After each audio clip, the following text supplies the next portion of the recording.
this.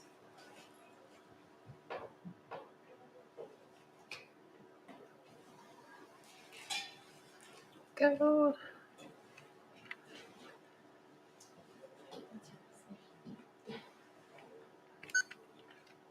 That's right.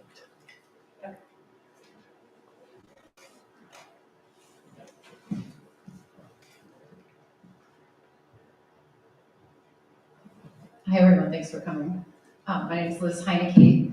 I'm a local writer and science communicator. I have written several science experiment books for kids, but I also write scientist biographies for kids in middle grade, and I've written a book for adults about Marie Curie and her friend Lily Fuller, who was a dancer inventor. And I am going to I'm going to be moderating. I hope I don't do a terrible job.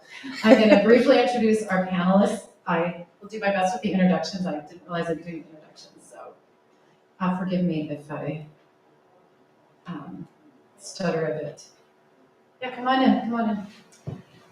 Okay, we're just to my left is Jessica Nordell, who is an author, journalist, and poet. Her book, The End of Bias, was shortlisted for a number of awards.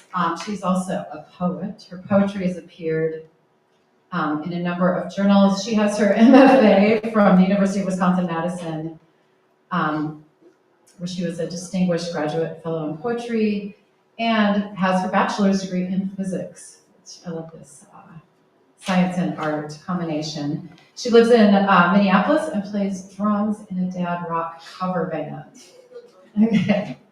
Oh, thank you. Okay, beside Kim is Anna Faro Henderson. Did I pronounce it correctly? Thanks.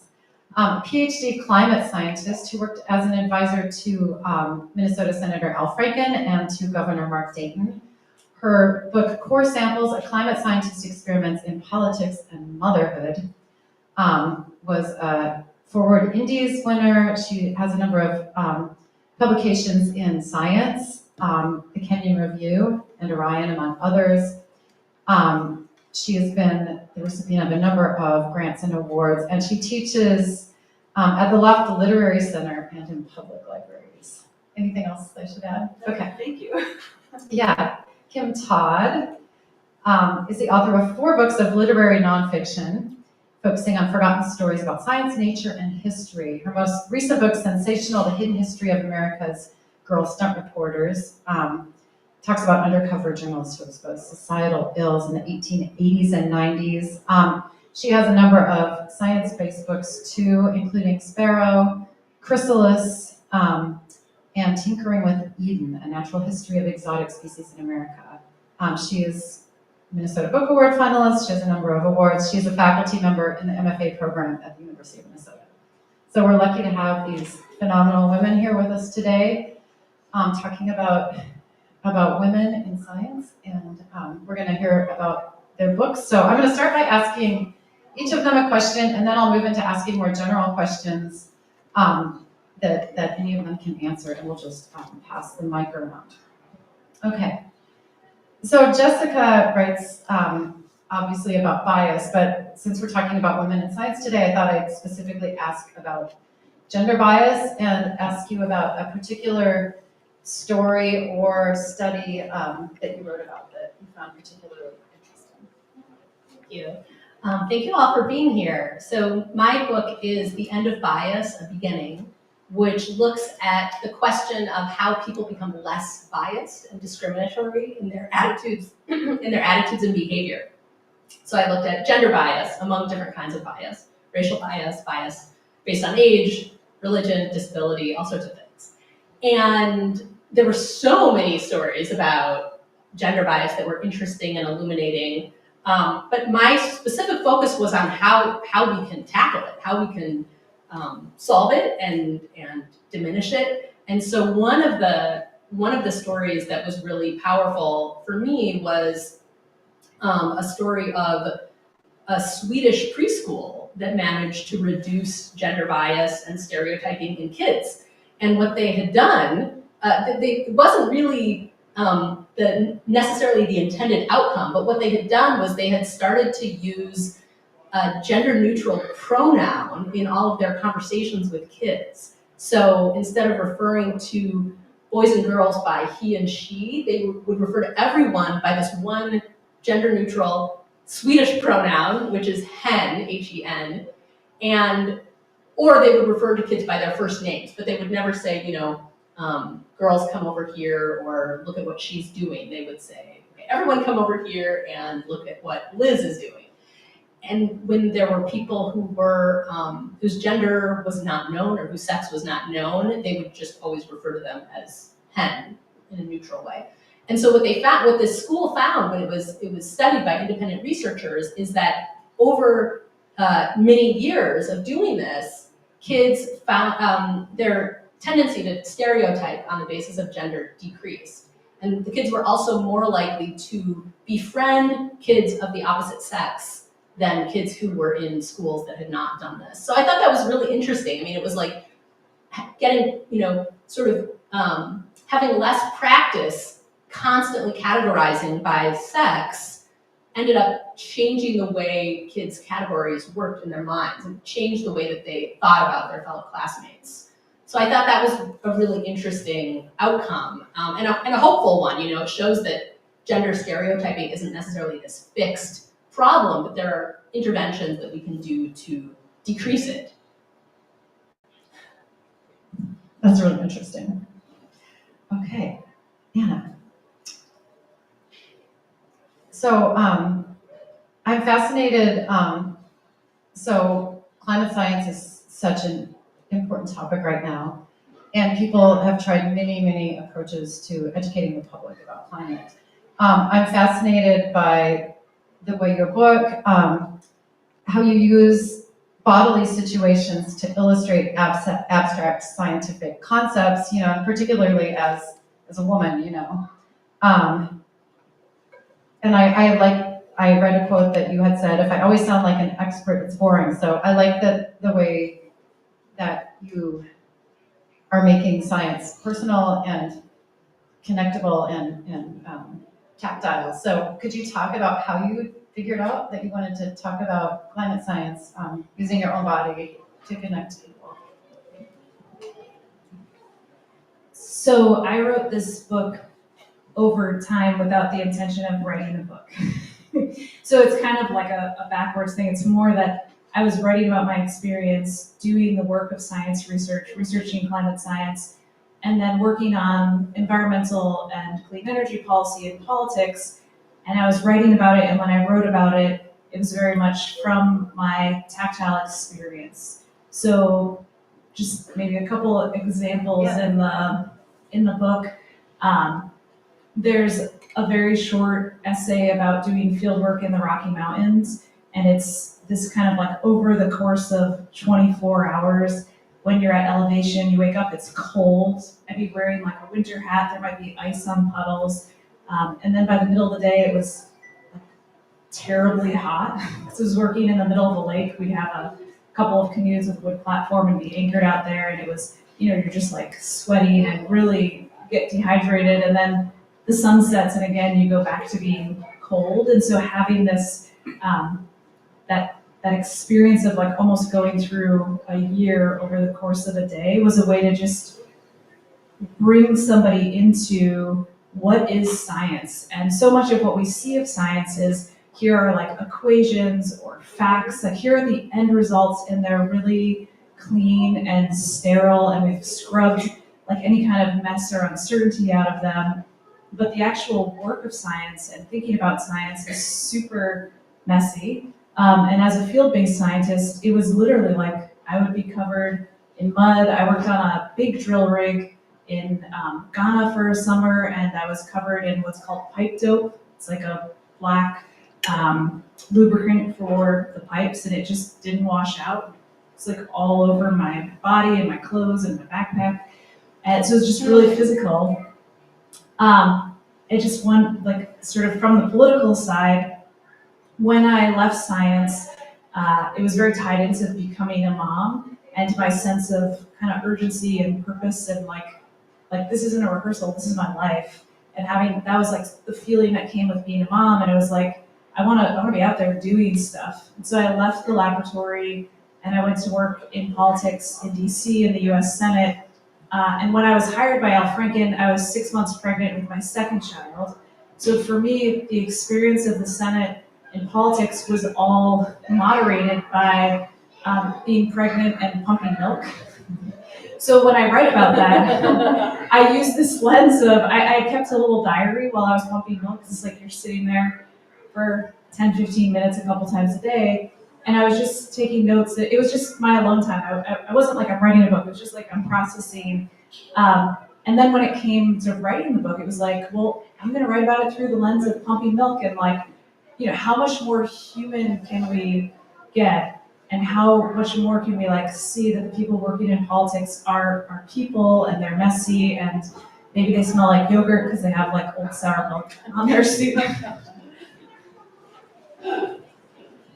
That's awesome. Okay. Yes. Kim, I'm a big fan of your writing about women in history. And so I guess my question for you is, can you give some examples of how the historical women you've written about, how you see them shaping the role of women in science and journalism today?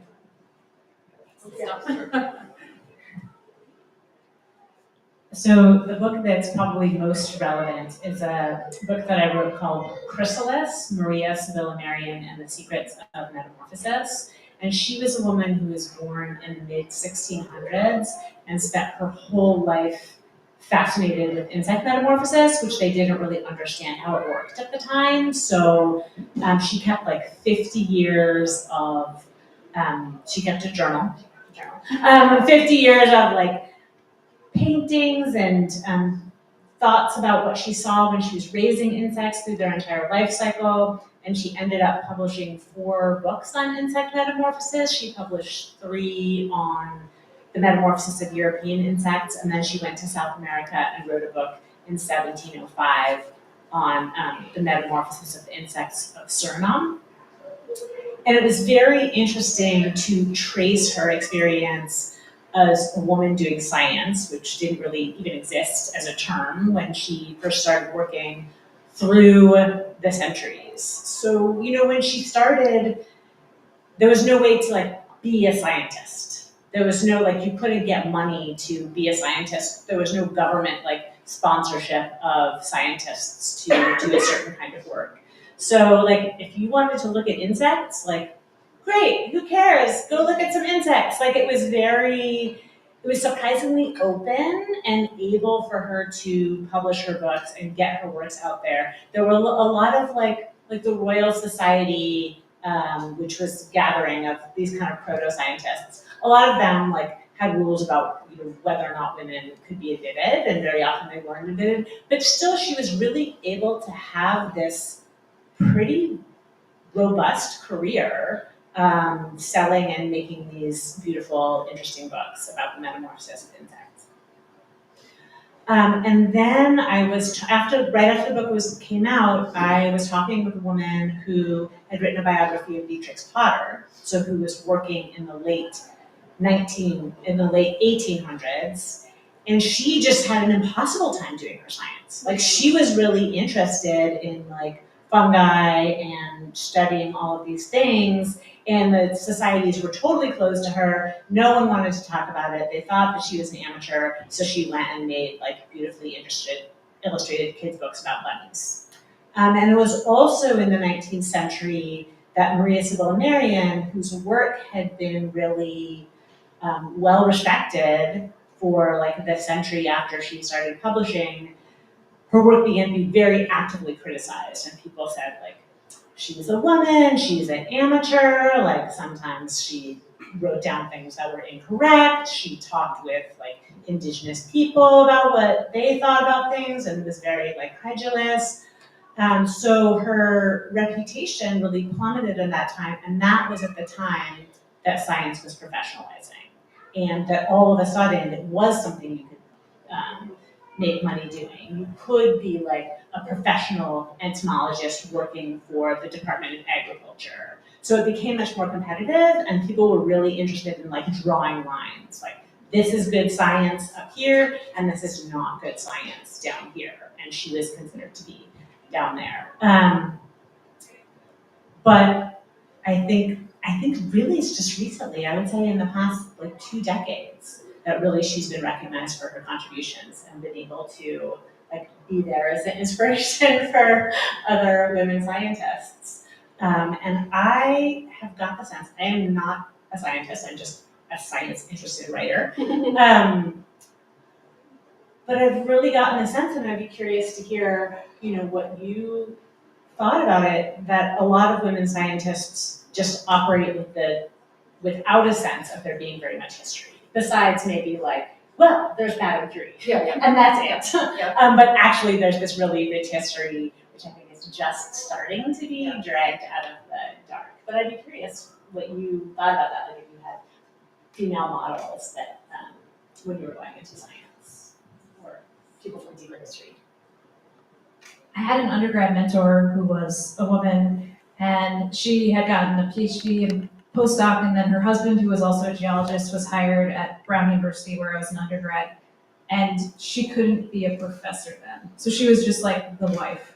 And then eventually she was just doing research on her own, unpaid, and eventually at some point they allowed her to be a professor. So that was, like you had like living history of people who were seen as like, once you got married, you're no longer like contributing to society, you're just contributing to a household. But we really didn't hear very much about women. And I remember going to a talk by Sally Kolstad, who's a retired professor at the U in history of science, and it was about women in science. And it was the first time I had heard, and it was the only time, like it was like, what? Like, like why, like why have we heard, like it felt pretty revolutionary. And it was just this blip, and then it went away and it wasn't part of things. But certainly being in the sciences, there's always these women who are like running labs, mentoring grad students, writing the grants, finalizing the papers, doing the statistical analysis. So it's really clear that it takes a lot of people to put out science research. It's really, really time intensive, and that there's a lot of really smart women whose names are not put forward. And it's kind of like the structure of science funding and of like the hierarchy of academics that they get sort of pushed to the side. So it felt like we were like seeing it, like I was seeing women who was like, that is the person who had this idea. That is the person who saw this project through. Their name's not on anything. So it's like you're seeing it happen. So it's not just like, oh, there are women in the past we don't know about. It was like, oh, there's women right now we don't know about. I just wanted to respond to actually something both of you said. Kim, the history you were talking about was so interesting, and it reminded me of the fact that what it sounds like is there's sort of this pattern that when a field is not very well defined, there's room for women. Like women can sort of enter it. I mean, computer science was not really a professionalized field in the 60s and 70s. Like my mom was a computer programmer in the early 70s. And I think it would have been much harder for her to become a programmer in, say, the 90s after the field had professionalized. There started to become, university computer science departments. Before that, they were all in math. And there were actually a lot of computer programmers who were women in the 80s. It started to decrease as after sort of the mid 80s, late 80s, as it became more and more professionalized. So it's just interesting that this seems to be a pattern. As a field, coheres, women often get pushed out. It also reminded me of research I came across when I was reporting for my book, which is that women tend to be more interdisciplinary in their research. Like when women are interdisciplinary, they tend to draw on more fields than men who are interdisciplinary. I think it's like 7-3 or something like that. And some have hypothesized that when people are not automatically welcomed into a field, they don't feel as much allegiance to it. So women might feel more free to mix and match, between these sort of artificially defined disciplines in order to create their own path, because they haven't been sort of like welcomed necessarily into the fields that are well defined. Yeah, that's interesting. When I was writing about Marie Curie, I found out that it's all of the women associated with the periodic table, they all worked on, they either worked on or have a radioactive element named after them. It shows you the influence of Marie Curie. And she welcomed lots of women into her lab where they weren't welcomed always into men's labs, and they would go out from there into other labs. But one of the untrained workers in her lab actually discovered one of the radioactive elements that's on the periodic table. So most people have heard the name Marie Curie, right? But they don't really know what she did. It's like these women seem like these nebulous heroes, oh, Marie Curie. I remember in middle school, Barbara McClintock. Like I was like, she was my first female role model, but it is so important. So it's interesting hearing you all talk about that. And that was one of my questions, so thanks for bringing that. Okay. My next question, and this is for me because I love stories. I love a good story. So I would love to hear a story, like an interesting story, and you can go in any order from your research or your field work. I'm going to pick on you, Hannah, because research is one of the really fun parts about writing, right? And so for you, I would like to hear about the story of when you were in a mountain lake during a lightning storm collecting samples, and also about peeing standing up. You can kick things off.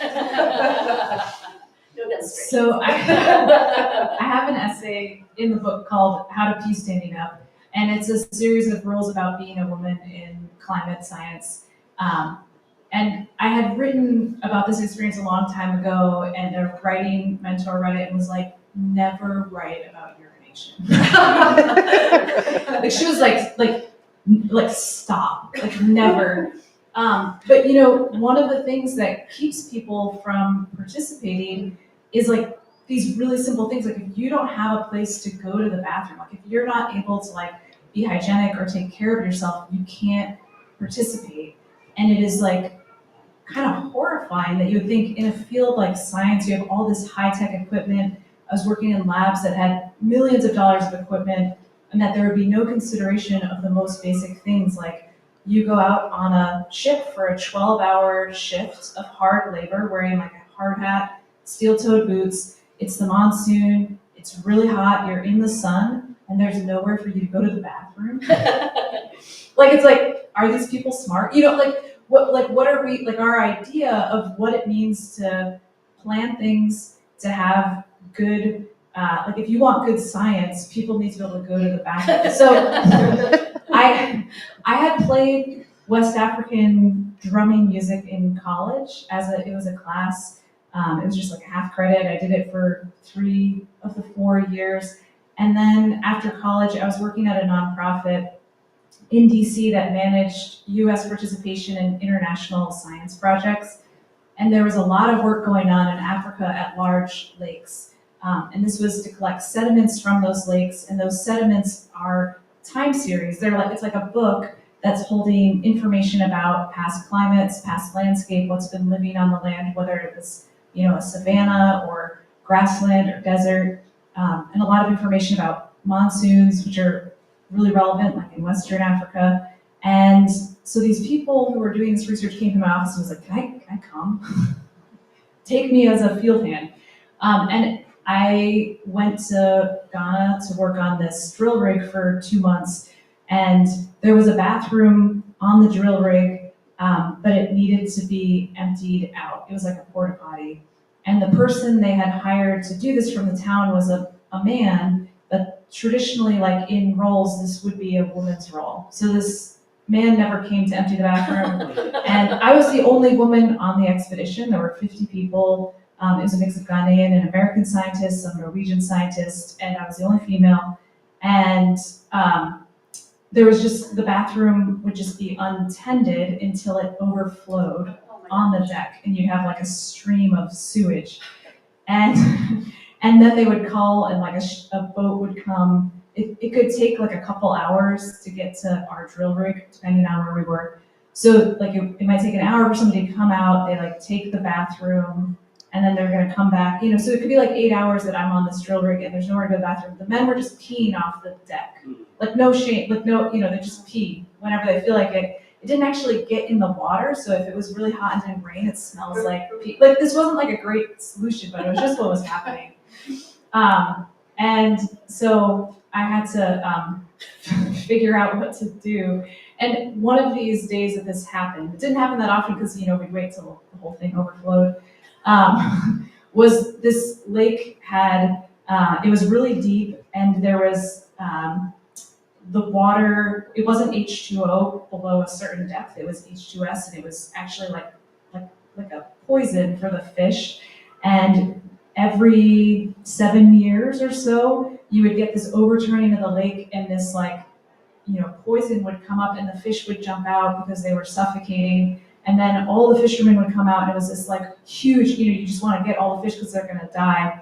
So there was this day, and there's fishermen everywhere. There's fish jumping up. There's fish everywhere. There hasn't been a bathroom for 8 hours, and I needed to pee.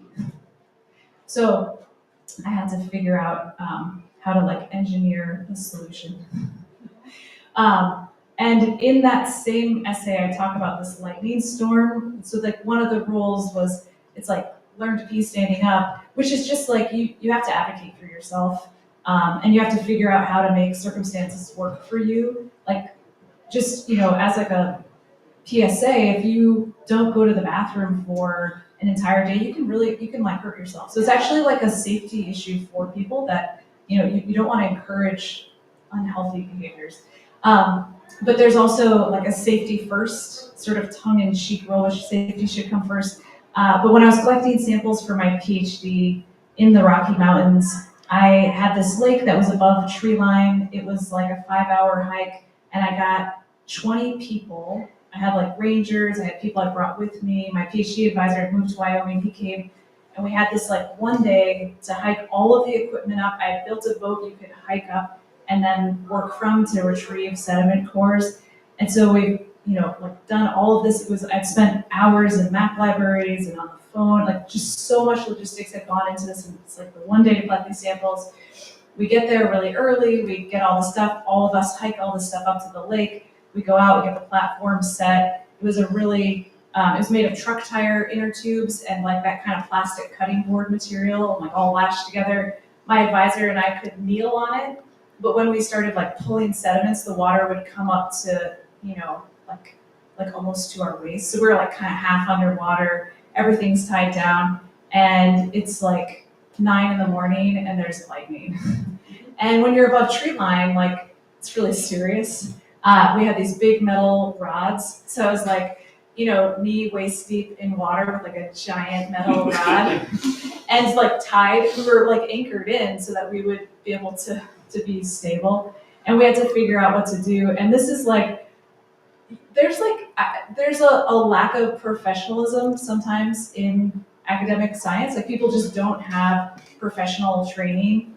So my advisor, who was a professor, we had been told by the rangers were we're leaving, we are gone. This is not. There's lightning. We're above tree line. We're gone. And my advisor was well, what do you think, Anna? Should we stop? And I was well, he had 2 little kids. I was what do you think? And he was it's your PhD. It's up to you.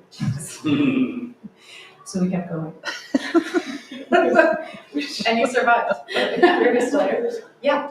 Oh wait, I just. Oh, did you respond? No. Oh, no, I just think it's so interesting hearing you talk about this, because earlier, Anna, you were saying that, there's so much that happens that never makes it into the published paper, right? All of these stories, there was a paper that came out of this, but, we never get the story. And one of the things that I noticed when I was writing my book was that I'd read these papers and they'd be interesting, but when I talked to the researchers, the story of how the study actually was conducted and all of the obstacles and all the things that went wrong and all the people that were involved or got kicked out because of bad behavior, there were all of these stories that never surfaced in the actual, pristine, objective publication in Nature that actually people see. And so part of the process for me of writing the book was trying to kind of reverse engineer these papers and find out everything that had happened that led up to this shining publication that included all of the kind of color and story and beauty that you just talked about. So thank you. Can I ask you a question? Yeah. So And they don't think to talk about it. The researchers don't even think that's important. it's part of, I mean, the scientific method, you remove the protagonist, you remove the character, yeah. everything's objective. Like you read my PhD and it says 100 samples were collected across 8,000 miles of Western mountains. And it doesn't say like, I collected them or I swam across lakes or, you know, like there's no information about that. But so like my kind of hypothesis in writing this book is that when we scrub all of that personal story out, it's really good, like the scientific method is really good for getting results, but in terms of communication with the public, when you take out the humanness, then that kind of leads to this lack of trust or engagement in science because you haven't given people anything to relate to or any way to even like picture it. It's like completely disembodied. And so I'm wondering if you think that there's an opportunity, like I think of it as just like building trust or interest in science, but I'm wondering about kind of like bias and what it means for people to have like a more full picture of how we get these results. Interesting. Yeah, that's really interesting. Whether the sort of disembodied nature of it breeds mistrust because it feels so abstract, it feels so divorced from someone's actual experience. I think there could be something to that. I mean, one of the main studies that I sort of start my book with is a study that led to kind of the concept of unconscious bias, which is a term that we all know about, but I was curious about like where it came from. And it was this fascinating story of this this psychology professor. Now she's a psychology professor at the University of Wisconsin, but at the time she was a graduate student who thought that her research had failed because she was not getting the answer that she expected. And it turned out that when she really dug into it, the reason she wasn't getting the answer that she expected was that the concept of unconscious bias didn't exist yet. And so her research pointed, this unexpected discovery pointed the way to the idea that there might be bias that we don't realize that we have, that we're actually acting out. And so I don't know if I'm exactly answering your question about whether the more, the more detailed description of the discoveries might lead to people trusting science more, but I certainly think that it engages people more. I mean, I had a lot of readers reach out and say like, that was a really interesting story and I wouldn't have necessarily thought that this concept was connected to such a human experience. I don't know if I have a useful answer to your question, but I have thoughts. So one is that, like, if you read a lot of 19th century scientific papers, as I do, they are full of personality, and they are full of like, I went out and I observed this, and I was thinking this, and this was going on. And I think that kind of got stripped out as like the 20th century progressed, and as the papers became much more like math-centric, which is like the ultimate, like, stripping away everything personal. And so, like, yes, perhaps like maybe more scientifically valid, but less fun to read for sure. And I did see the most recent book that I wrote, which was called Sensational: The Hidden History of America's Girl Stunt Reporters.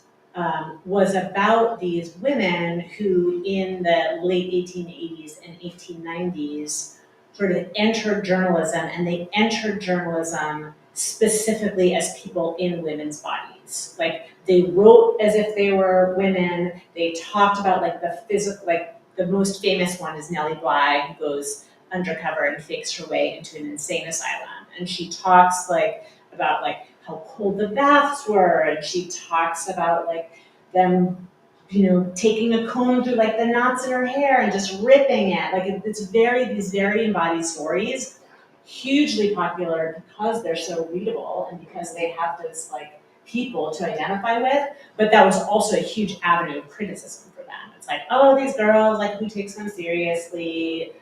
So it's this real double-edged sword where like the stories are way much more engaging as stories, but then the more you put yourself in, the more you open yourself up for criticism. It's also making me think like the idea of trying to engage the reader was also present much earlier with scientists. Like I'm thinking about Galileo's dialogues concerning the two world systems, which he wrote in order to persuade people that it was possible that maybe the Earth wasn't actually the thing that everything was rotating around, right?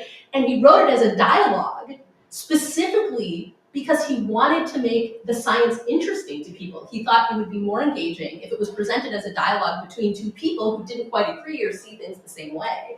And so, I mean, it got him in a lot of trouble, so I don't know if that was necessarily, I don't know if that's a great example. I mean, he was under house arrest for a long time. But it really engaged people, and it got people involved in the conversation in a way that I think, is something that's valuable. It might be a change in how science is funded. It's not the biggest cheese. Because you needed like a patron. Right. And then for patron, I work by day in philanthropy, and like you have people making decisions based on what's meaningful to them, which is very narrative story based, versus like government funding where you're trying to have this like unbiased, selection of like the most worthy research. No, this is great. 5 minutes only? Oh my gosh. Okay. No, I was just gonna say that, but I think that's one reason that books like you all write are so important, because they are a bridge between the academia and the public, and I think it's super important to. And last question, really quickly, because so when I write for kids in middle grade about science and about scientists, one thing I always try to write about is, were they on the gymnastics team? Were they interested, did they first get interested in science in Florida on a boat with their family? Like, what sports did they do? Because if you make science relatable, it connects people more to the science. So all of you I know have some interesting hobbies and interests outside of science and writing. So I'd be just quickly, like, how do they affect the way you see the world and how you write about it? So poetry and drums. Anyone else? Anyone can start. Yeah. So in addition to writing nonfiction, I also write poetry, which definitely influences my nonfiction. I mean, I think about sound and image and rhythm a lot in my nonfiction writing. I read a lot of my own work out loud to myself to see if I like the way it sounds and the way that the sort of sentences and the silences fit together to create something that I hope is something that approaches a kind of musical experience, because that's what poetry is to me. It's like a music made out of words. And so, yeah, I think poetry certainly influences my nonfiction. And then drumming is also all about rhythm. So I would say rhythm influences my nonfiction writing a lot. I also write poetry, and I think it also influences my nonfiction. And it feels to me like I write poetry and I never try to publish it as a way to, it's like, just like play, it's preserved as something. And I think of it as like, when you're writing, you're kind of looking for doorways in, both for the reader and for yourself. And so writing things as poetry can open doors I wouldn't find when I'm like going head on to write creative nonfiction. I don't write poetry. Yet. Okay, fair. I mean, I think I just like to be outside. I like hiking, I like backpacking, I like kayaking. And when I was in graduate school, I worked for this radio program which ran these little mini natural history essays, and the format was so basic. The writer would just like go out, observe something, ask a question about it, and research the answer to the question. And that was the whole format of these little 3-minute audio essays.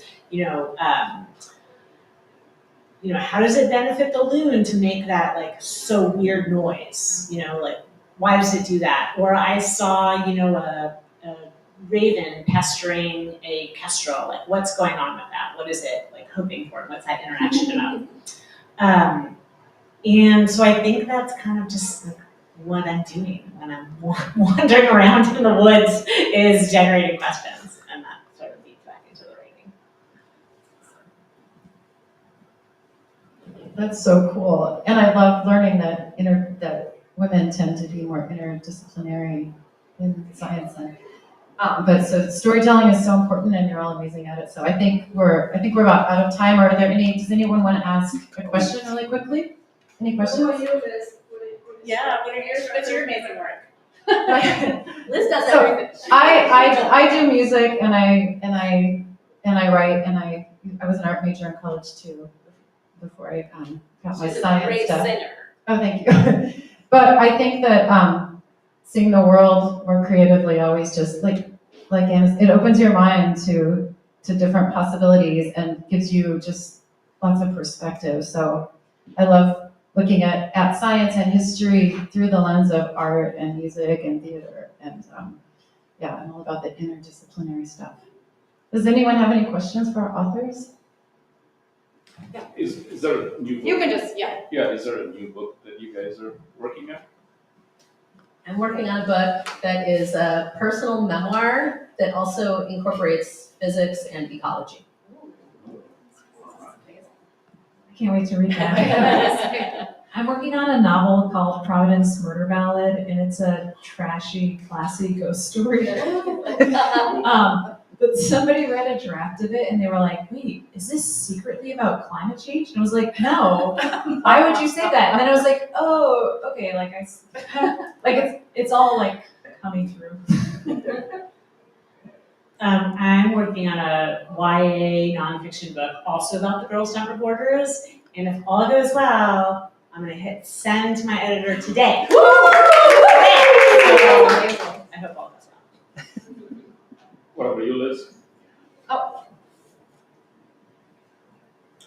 I just finished writing a sort of ecology history book about John Steinbeck's first wife, Carol, and the trip she took down to the Sea of, this Gulf of California, which they called the Sea of Cortez, back in 1940. So I just sent it off to my agent a few weeks ago, so fingers crossed that I can sell it. So.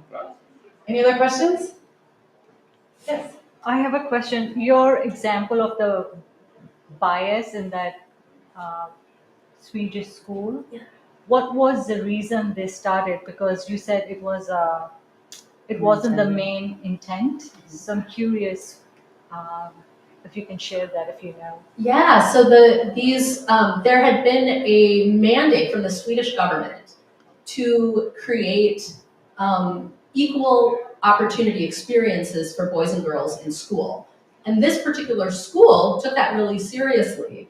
And they took videos of all of the teachers interacting with all of the preschool kids.